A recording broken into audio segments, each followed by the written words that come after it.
So if we look at the future, there's two ways to think about it. One is to say, well, what is it that's going to happen and try to work out the directions of the future. But the other way to think about the future, which is far more relevant, is to create the future, to be able to make it what we want, to envision what is possible, to be able to shape the world, to be moving forward. And if we look at all of human history, until the very early days, thousands of years ago, coming to today in 2016, there's many issues that are fundamentally important today in shaping our future in terms of our relationship to technology, in terms of politics and geopolitics and change and tensions that we have. But I believe that creating the future of media is one of the most important to be able to shape our future, because that shapes, as Isabel was saying, who we are and what we are today. You know, we are media animals. That is what a human is that we look for and we seek messages, information, and we've discovered just over the last 10 years through social networks quite how deeply we want media, how we look more and more of our attention is taken. We are deeply media animals, and so we must create a future of media which understands that, which recognizes that. So 6 years ago now, I quite notoriously created a newspaper extinction timeline, which looked at, in each country, when news on paper, would cease to exist. And you can see that, in fact, Norway is very high on the list. I suggested 2020 was the year now. So people have been asking me for an update on this, and I think one of the lessons I've learned over the last years is that it hasn't happening quite as fast as that, though I think it's not that long until news on paper starts to be transcended by other forms. But for many of those other countries further out, we're seeing that in many developed countries, in India, China, and South America and so on, we're seeing that, in fact, news on paper has a shorter and shorter lifestyle. But that's not important. That's not the issue. News on paper is just one way in which we have had our news and media in the past. If we're looking to the future, we need to look at the future of news. Where is that? Where is that going? And irrespective, yes, there might be some paper. There will be more and more digital forms. There will be more and more other ways in which we will take on our news. But what we need to think about is looking beyond the boundaries. So James Cass says that finite players play within boundaries. Infinite players play with boundaries, and that is what we must do in media, is go beyond those boundaries of, for example, paper and digital and broadcast and so on, to be able to think, well, how is it that we can play with the boundaries to be able to shape something beyond that? Looking at news, looking at entertainment, looking at education, which is a fundamentally important part of this as well, the shaping the future of news moving forward. So what I want to do quickly this morning is look first of all to a vision. Because if we want to create the future, we want to know where it is we are going. What does that look like so that we know whether we're on the right path? To be able to look at how value is created in that world. Look at the nature of intelligence, human intelligence and machine intelligence. Look at platforms, as we've already heard this morning, a fundamentally important part of where media is going. Look at just a few of the many opportunities for media, and finally the leadership that are required to be able to create the future of media. So if we begin by looking at the vision, what we might have moving forward, there's many elements of that. And part of it, as we've seen, that humans, we have an insatiable desire for media. And already we're starting to see that if you add up all of the media we consume, it takes all of our waking hours because we are multi-channeling. We're using our phones at the same time as televisions with something on paper in our lap. We have media coming in at all times, and our human desire for media is insatiable. But at the same time, we are seeing this rise of what we can think of this media economy. Arguably, the entire economy is becoming based on media, the creation of messages, the flow of messages, and where they are going. So, this is very obvious if you're looking, for example, at a financial institution, that money is information. What they work on is information. It is media. It is news. It is around the changes and the flows and what's happening. But every organization, an oil and gas company, is in fact significantly a media organization that creates information, that sends that out. If we look at the capabilities, we've moved beyond mining and the agriculture to physical goods, and where all of the growth is happening as the economy doubles in size is largely from media and how we understand it. So the capabilities we have need to be able to build that. If we look at, again, the vision of what we can create, the reality is we can begin to see, have our eyes to touch and see what is happening, everything, everywhere, all the time. Marshall McLuhan said that media is an extension of our senses. We can see everywhere where there is a mobile phone, everywhere on the planet, everywhere where there is somewhere to listen, we can see that. So if we look at the vision, one of the most important parts is that we have a successful transition for the existing media organizations for today, for the news organizations, for the agencies, for companies which are increasingly brands, which are media organizations themselves. We need to understand, how do we move from what we have been to what we have done? And that vision includes that we get to those successful transitions.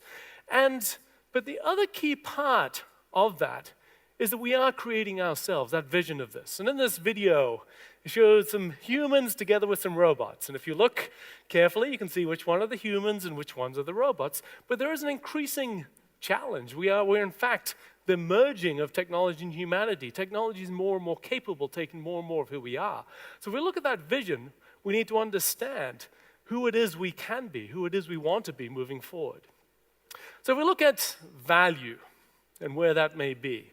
And so we created this newscape, looking at part of the value moving forward.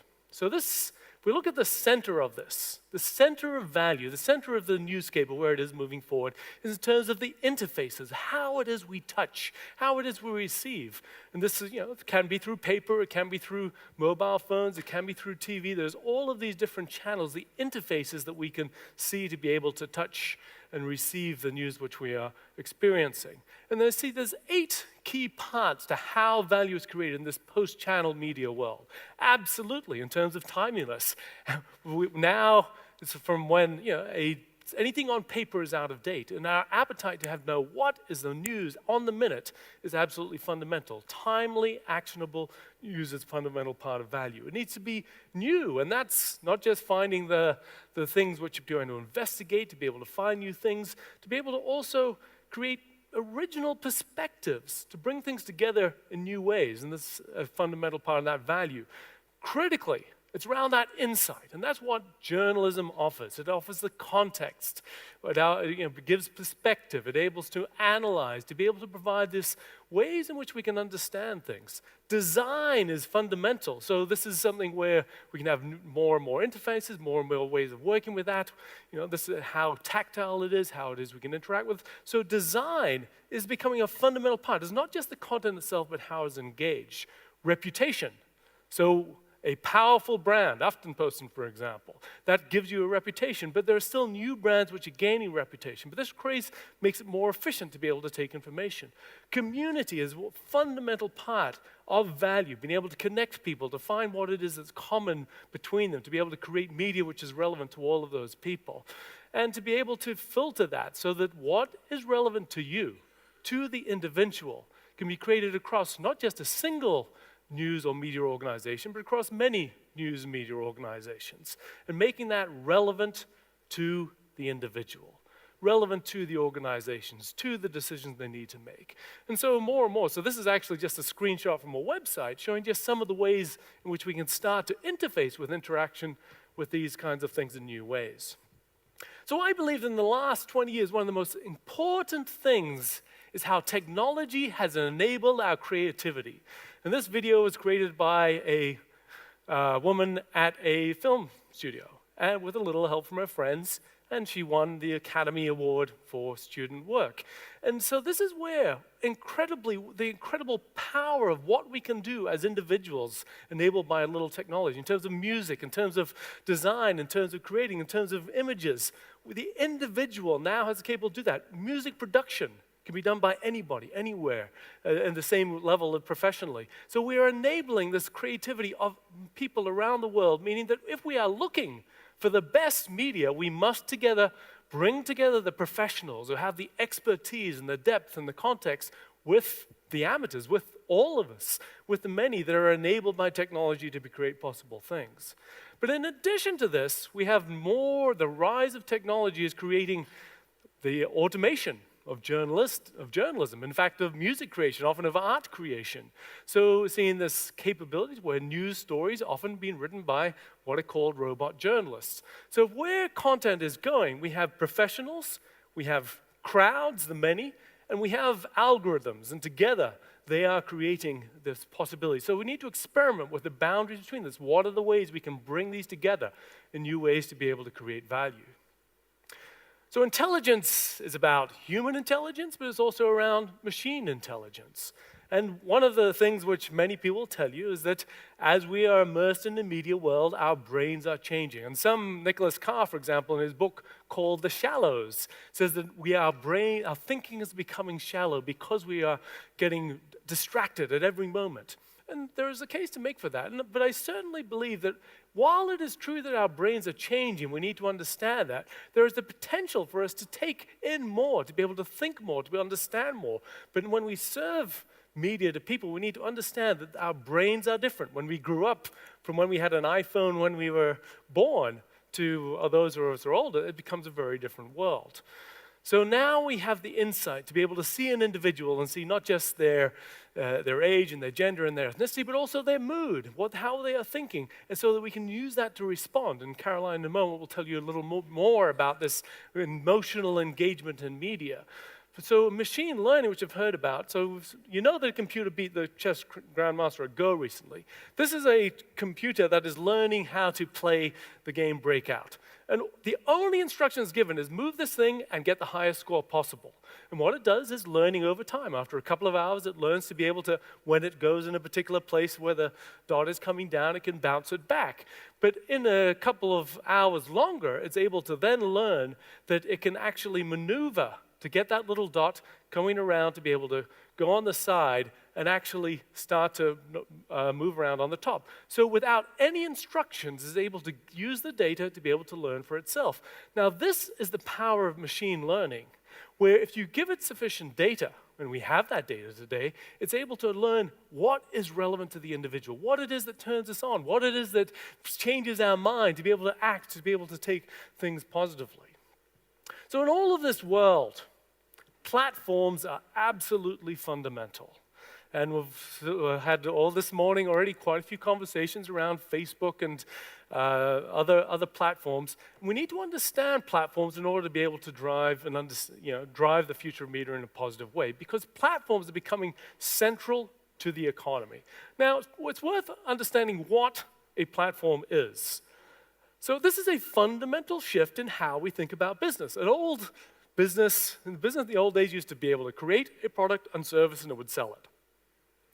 Platforms are fundamentally different. What they do is they enable others to connect together, producers and consumers, to create value in new ways. So you create an infrastructure, you create some rules that enable that to happen. So in today, we are seeing that this creates this positive feedback loops where you move from when you get more users, that creates more value for users and feeds back in this positive cycle. And this creates more and more what we're seeing absolutely in the media world, not just on Facebook. We're seeing media happen across Viber and Snapchat and the shift to chat platforms. But these are all platforms that connect people together and where media is having to play, because that's where attention is going. Attention is going to platforms rather than the fragmentation of the single brands. So this, just like to very quickly go through some of these rules. So you'll be able to have access, I think Shibstead will send you out, and also you can have access to my blog and the details of this. But high level around this platform strategy, we need to set and think about what is our strategy for platforms. And there's two kinds. One is to be able to create your own platforms. And as we've heard, that's fundamentally important. If you want to be able to create the future of media, you have to recognize the platforms exist and also create your new platforms, as well as think about, well, how is it you play with existing platforms? So if you're looking at your own platform, the first thing is to understand the key principles, to be able to position your platform effectively, to be able to look at, what are who are the owners? How bounded is it? Do you allow people in? What are the platforms for that? To be able to design it effectively, to be able to look at how is it you create value for participants. That's the fundamental aspect of a platform, is designing value for the participants in ways they can create that together. To be able to build your capabilities, because the capabilities of traditional organizations are often not those required for platforms. So to be able to look at how is it you manage the user experience, how is it you facilitate the community to be able to create that. And finally, looking to be able to grow that. And of course, there are many failed platforms, but there are also many successful ones, and these need to be able to grow by feeding on themselves.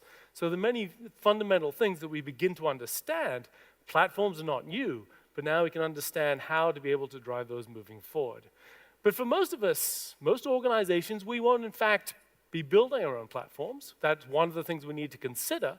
But we will be participating in other people's platforms, such as Facebook, such as Twitter, such as Google apps, such as Viber, WeChat, and Snapchat, and all of these other platforms. These are platforms we need to play on. So the first thing we need to do is analyze them. And there's many things we need to think about in terms of, for example, what are the different platforms? What are the different screens? Where do we think they'll succeed? How will they play against each other? What are the potential pathways moving forward? And to actually engage in those, to say, yes, we can't necessarily engage on every platform, so we'll select some. We will push ourselves on how to be able to get the best outcomes on those and to be able to promote our participation in those in the right way. But critically, you are not just a subject of those. So we can strengthen your position. Part of it is saying, making sure that whatever you're doing on a platform, you are gathering as much data as possible. You heard before around the potential for the people who are wearing smartwatches, you can actually use some of that data for yourselves and what you're doing, to be able to find ways to use platforms to bring people into a direct relationship. New York Times and Wall Street Journal have found that a very successful strategy for engaging on Facebook. But also to apply your influence. And we've just heard a moment ago from how Mr. Hansen from Aftenposten has actually changed Facebook's position. And just in the last few days, they have announced their policy has changed in how they use images. So this is a fundamental way in which you say, we are not just subjects. We can, sitting in Oslo, change the world, change the platform, change how things are doing, and critically to collaborate with other peoples and be able to create that. But also saying that this is dynamic. It's not just in a year from now we'll have a different world of platforms, but in 6 months, in 3 months, in 1 month from now, it will be a different landscape. So we need to be able to monitor that, to engage, to pick up the signals, to be able to refine our strategies as we are moving forward.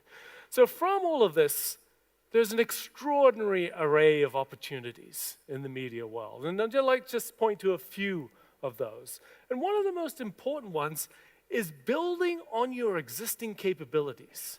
When you can start to see the shape of where the media world is going, saying, these are our capabilities today, and this is how we can build on those to take advantage of those. So this, again, requires going beyond boundaries.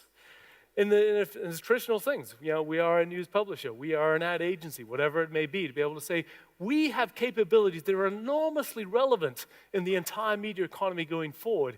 This is how we will take advantage of that. This is how we'll go beyond boundaries to play on the capabilities that we have. We need to be able to absolutely play with new interfaces and new experiments and new experiences. So paper, black and white paper, not as compelling as what we have now. For example, the New York Times, creating a virtual reality, immersive space called The Dispossessed to look at stories of refugees, to bring that to life for people. So you're actually in there, you are living it. And so this is an essential part. These are experiments, but this is about how do we create this more compelling experience. We also need to integrate the outside and the inside of organizations. And this image shows a Klein bottle.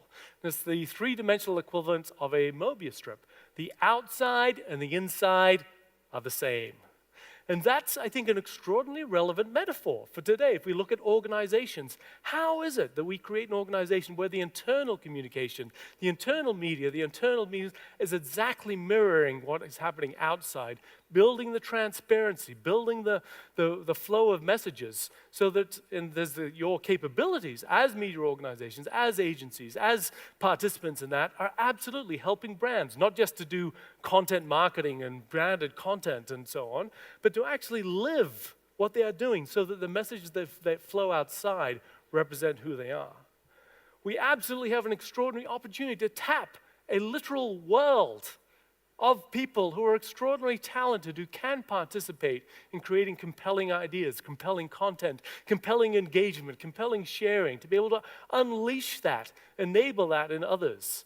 And certainly, there are massive opportunities to be able to create collaborative platforms. Piano Media in Slovakia brought together 9 publishers in one nation to be able to create a platform where a single subscriber could access all of the content across those publishers. More and more we're seeing there's other opportunities. I'm doing something with Pandora and Spotify, who are competitors, yet are collaborating to be able to go out and share with the world. So platforms, yes, Facebook's competing with Twitter, but you and the people in the Norwegian market, for example, can absolutely collaborate to be able to create more opportunities, create platforms where you can get that critical mass of value-creating interactions between producers and consumers, getting the scale. Single players is far harder. The collaboration and the opportunities for collaboration in the Norwegian market are phenomenal. So finally, if we look at leadership, because this does not happen by itself. If we want to create the future of media, that is not a spectator sport. That is something where you, working with others, need to be able to create that. If we look at the law of requisite variety, it tells us that if we are not as flexible as our environment, then we are simply subject to the winds of change. It is only if we are as flexible as our environment that we actually have the power to create the world, to be able to create the future. And that's very challenging given how dynamic the world is, but that's the issue which we need to do. So if we look at all of this, it is an experiment. There is no roadmap to be able to say this is exactly where the future of media is going. You need to be able to create that. For your individual organization, it is going to be a different answer. And one of the key issues is around the revenue models. How are they shifting? Heard from Brian earlier in some of the potential directions around that, but you need to experiment. There is no rule book which applies to you exactly. You can learn from others, absolutely, but you need to be able to create your own guidebook. And so if we look at the lean startup model, every startup entrepreneur will have read The Lean Startup by Eric Ries, and it describes a simple model. You come up with an idea, you put it into action, you test it, you learn from that, and you iterate and you change the result. And then making that as shorter and shorter as possible. Not just where you do a big experiment and a year later you decide whether it's worked or not, but where in the space of a day you can test an idea, see how people respond with that, and actually develop that. So this becomes a fundamentally important capability of every organization, the entire media ecosystem. So if we look at what we need to do coming out of this, and I just point to 6 things that every participant should be doing. And the first is you need to have a vision. If someone asks you, what do you want to create in the future of media, you should be able to have an answer. You need to be able to create your own vision, which is distinctive for your organizations, and able to communicate that, because that's part of the value of curating, is because others won't have that vision. If you can help provide that vision, that enables them, that provides a compelling direction, that allows you to collaborate. So it is critical that you have this vision moving forward. You need to be able to look at how it is you create and combine professionals, crowds, the many, and increasingly algorithms in creating and engaging compelling content. You need to be able to say, what are our capabilities today? What are we great at? What are we distinctive at? What are we world-class at? And what is it that we are going to build on as organizations and individuals to be able to map your path and capability development moving forward? Revenue is still highly uncertain, so we need to be able to experiment. And again, these are structured experiments. For every experiment, you should know what you want to learn. And if when you learn that, you will then be able to design the next experiment. And the reality is, again, there's different models in terms of how it is you can gain revenue, how it is you can design that and moving forward. But you have to find those answers for yourselves. You must have a platform strategy. And that may be simply, we're going to work with Facebook for distribution or in terms of things. But you need to be a clear strategy why it is that you are using that. And it is dynamic so that you can adjust that platform strategy depending on the results moving forward. And you need to be bold. Because staying the same place in a changing world will not get you to where you want to go. You need to be able to push out the boundaries. And I think what I'm very excited to be in Norway, to be in Oslo, to be participating in something by Schibsted, which is pushing out the boundaries. And I've been a judge on the International News Media Association Awards and seen many wonderful submissions from Schibsted and others around the world and seen some extraordinary things coming out of Norwegian market. So it's looked at, the idea of the vision, where value is created, human and machine intelligence, platforms, some of the many opportunities moving forward, and finally, the leadership that is required to be able to create the future of media. And I think you'll agree with me, this is the dawn of a new era in media. And I invite you to create a compelling future for media in Norway. Thank you.